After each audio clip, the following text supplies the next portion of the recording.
Okay, so ito na. Available na ang Lending Management System version 2 natin. Ang dami pong naghahanap nito.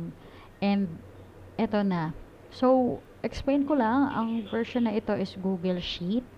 So, as of now, pwede pa lang siyang gamitin sa PC and laptop. Dinedevelop pa namin itong system na to para magamit din siya sa phone and tablet. So, sa mga mag-a-avail na nito, once na-develop na namin siya for mobile and tablet use, you can also have that version na rin for free. So, no additional na. And also for Google Sheet, just to clarify lang, need niya ng internet connection.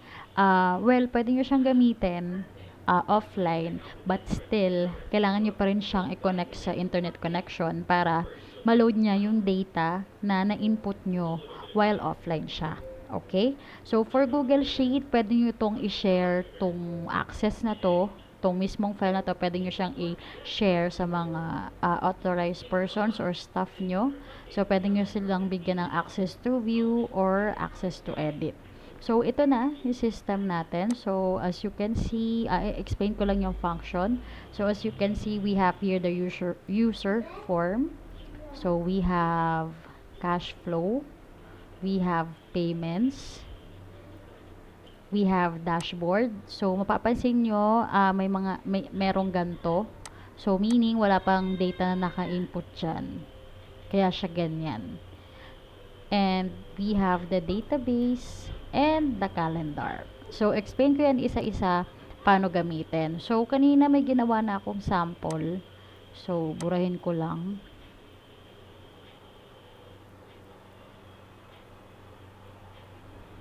Yan, burahin ko lang yung ginawa kong sample kasi gagawa tayo ng bago. Okay? So, yan. So, first, ang unang yung gagawin is pupunta kayo dito sa cash flow.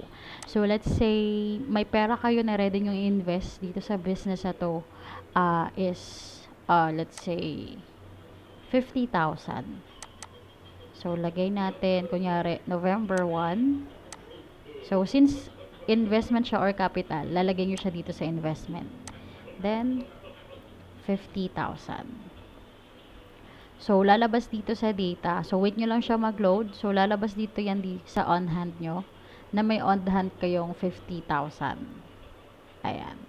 So, every may i-invest kayo na pera dito sa business or nag-release kayo ng loan or magka-cash out kayo for personal use nyo or ng kinita nyo, dapat nyo siyang ma-input dito para ma-monitor nyo kung tali ba yung on-hand na cash nyo versus sa on-hand na cash dito. Okay? So, yan. So, ito yung sample kanina. Delete natin yan. So, pag gusto nyong i-delete lahat to, clear nyo lang. Reset confirmation, then yes. So, itong running script na to, normal lang yan since naglo-load siya.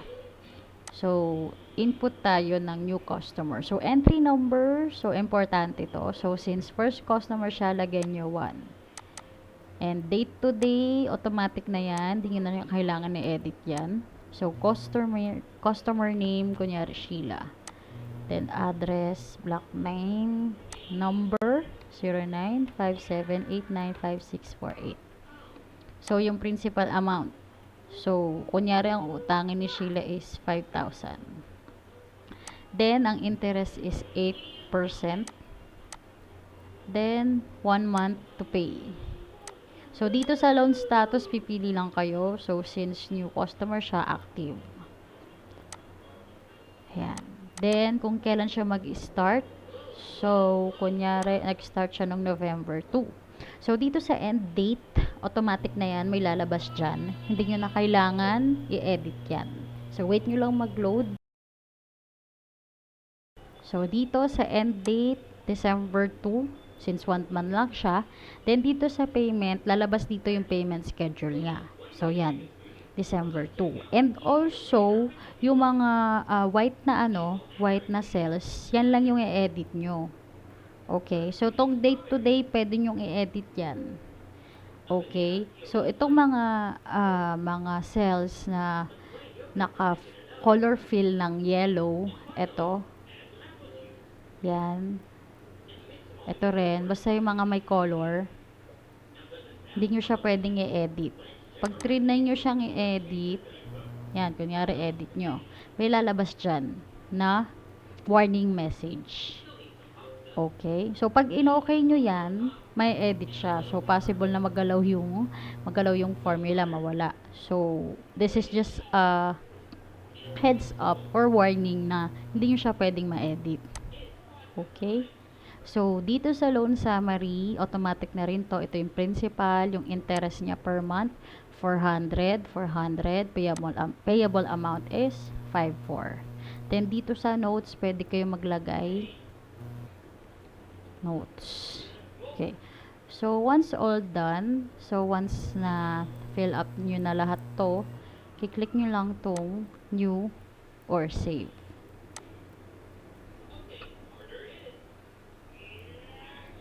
So, wait nyo lang siya na mag-load.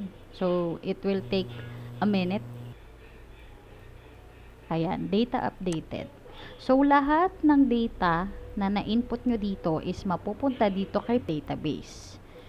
So, dito mapupunta yung mga data na na-input nyo. So, yan, Sheila, entry number 1, loan status, active.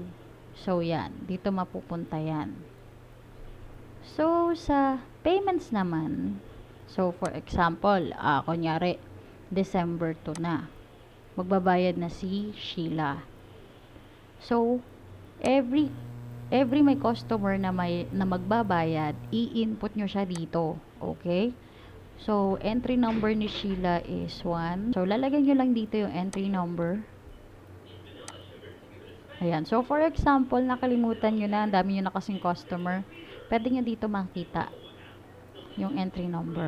Pwede nyo rin ma-filter. Click nyo lang to, yung sa client name, yung parang 3 lines. Then, pwede nyo hanapin dyan, Sheila. Yan, then okay. So, yan, Sheila. Okay. So, pwede nyo i-search dito yung name ng client para makita nyo kung ano nga ba yung entry number niya. Kasi importante itong entry number. So, para mabalik siya, click nyo lang to. Then, select all. Ayan. So, yan. So, kailan ba due date niya? December 2. Kunyari.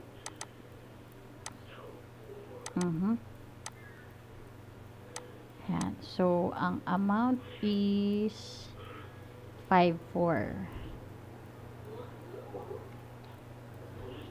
So, dito sa penalty, pwede nyo dito ilagay yung penalty if ever man late payment. Kung naglalagay kayo ng penalty per day. So, kayo na bahala. Ayan. 54. So, dito, may ano rin, may summary din. Total payments, 54. And total payments with penalty, 54. So, check nga natin kung nag-load. So, clear natin. So, since fully paid na siya, kailangan natin i-update yun. So, dapat ano to, maging remaining balance niya dito is 0. So, normal lang to na mag-load siya ng ganyan, hindi agad-agad. But, still, it depends sa internet connection nyo. Pero usually, it takes 30 seconds to 1 minute lang. So, ito, remaining balance niya 0 na. So, dito sa loan status, ang gagawin nyo is fully paid. Then, since i-edit nyo lang siya, hindi naman siya new, ang gagawin nyo, edit save. Do you want to edit this record? Yes. So, while naantay natin yan, balik tayo dito sa cash flow. Since nagpautang pala tayo kanina, nakalimutan ko. Nagpautang tayo kanina nung, anong date ba yun? November 2, di ba? Dapat pala nalagay natin siya dito sa loan taken. 5,000. Lalabas yan dito. Ayan. So, bakit ito na yung on hand nyo? 50,400. Kasi, nabayaran na yung 5,000. And yan yung tubo nyo, yung 400. So, yan na yung on hand nyo. So, every time na may loan kayo na i-release or ika-cash out, dapat talaga dito sa cash flow ilalagay nyo para makita nyo. Okay? So, try natin mag-input ulit. And also pala, makikita nyo rin pala yung ano dito, yung sa calendar. And also, dito nga pala sa calendar, nakalimutan kong sabihin kanina, na makikita nyo rin dito sa calendar yung payment schedule ng client nyo. So, ito, katulad nito ni Sheila, December 2, di ba? Payment period niya, isa lang. So, dito, makikita nyo yan. Sheila 1. Okay? So, 1 meaning to say, first payment niya to. Okay? So, para mas magets nyo siya, gawa pa tayo ng isang example. So, number 2. Julius. Black. 18. So, kunyara, inutang naman ni Julius is 10,000. Interest rate is 8%, payable for 4 months. Loan status active, start date niya is nung 3. So, wait lang natin yung mag-load. So, wala kayong i-edit dito. Again, wala kayong i-edit dito sa mga yellow na parts. So, yan. So, end date niya is March 3. Since 4 months. Then, dito lalabas yung payment schedule niya. So, dito, kung gusto nyo maglagay ng notes dyan, go lang. Then, click on save. Do you want to submit this data? Yes. So, wait nyo lang siya ma-update or ma-save pala. May lalabas naman ditong prompt if save na. Okay, so check natin dito sa calendar kung lumabas ba si Julius. So, ayan. December 3. So, first payment niya, December 3. So, pwede nyo ma-edit yung date dito. So, ito yung pinakaunang date na nandito, yung December 2. Double click nyo lang yan. Then, let's say, punta tayo sa January 3. Yan. So, wait nyo lang mag-load. Ayan. Dito siya. Julius 2. Meaning, pang second payment niya to. Pang second payment period. Okay. So, dito naman, wala naman kayo kailangan na edit. Pwera na lang kung, for example, ito, bayad na siya. Gusto nyong i-highlight para lang makita nyo na bayad na. Pwede nyong ganyan. So, it's up to you. Okay. So, check natin dito sa database kung pumasok ba yung payments niya. And para makita rin natin kung magkano na lang ba yung balance niya. So, click on search. So, wait lang natin. So, I believe mas mabilis tong maglo-load if mabilis yung internet nyo.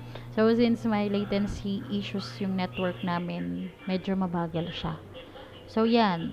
Lumabas dito. Nakadalawang hulog na siya and then 6.6 na lang. So, tingnan nga natin sa cash flow yung on-hand natin.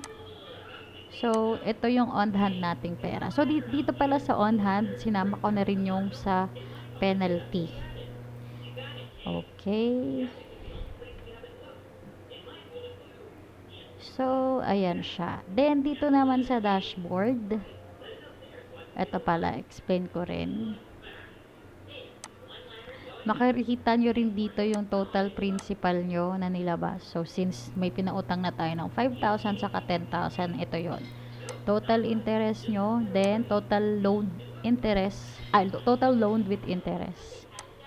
Then, ito na yung na-release nyong pautang. So, same lang siya dito sa principal. Pero nilagay ko na rin. Ito yung cash on hand nyo.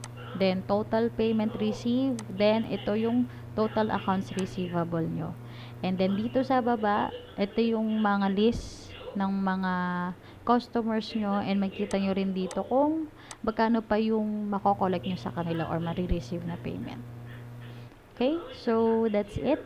So, I hope nagustuhan nyo yung bagong system natin for lending. But, don't worry, we are open for suggestions para ma-improve pa natin tong system na to. So, message our page, Ibis. And again, we are the only authorized to sell this system. Okay? So, if ever man may makita kayong iba na nagbebenta nitong system na to or any of our products, please, please, please message our page. Okay? Kasi pinaghirapan namin siyang gawin. Okay? Thank you.